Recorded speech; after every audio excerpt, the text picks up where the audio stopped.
Jurisdiction. कहते हैं general Bajwa पे आपने एफआईआर कटवा दी थी सियालकोट में। मैंने किधर से कटवाई है? किसने कटवाई थी? मैंने इमरान खान साहब ने कहा था आपको। देखिए, किसी के खिलाफ कोई इंतकामी कार्रवाई मेरे दौर में नहीं हुई। That's all. तो अभी भी हाई कोर्ट के लिए मैंने जुरिस्डिक्शन। कहते हैं जनरल बाजवा पे आपने एफआईआर कटवा दी थी सियालकोट में। मैंने किधर से कटवाई है? किसने कटवाई थी? मैंने इमरान खान साहब ने कहा था आपको। देखिए, किसी के खिलाफ कोई इंतकामी कार्रवाई मेरे दौर में नहीं हुई। That's all. तो अभी भी हाई कोर्ट के लिए मैंने जुरिस्डिक्शन। कहते हैं जनरल बाजवा पे आपने एफआईआर कटवा दी थी सियालकोट में। मैंने किधर से कटवाई है? किसने कटवाई थी? मैंने इमरान खान साहब ने कहा था आपको। देखिए, किसी के खिलाफ कोई इंतकामी कार्रवाई मेरे दौर में नहीं हुई। That's all. तो अभी भी हाई कोर्ट के लिए मैंने जुरिस्डिक्शन। कहते हैं जनरल बाजवा पे आपने एफआईआर कटवा दी थी सियालकोट में।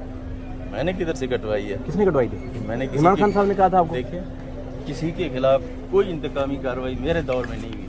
That's all. तो अभी भी हाई कोर्ट के लिए मैंने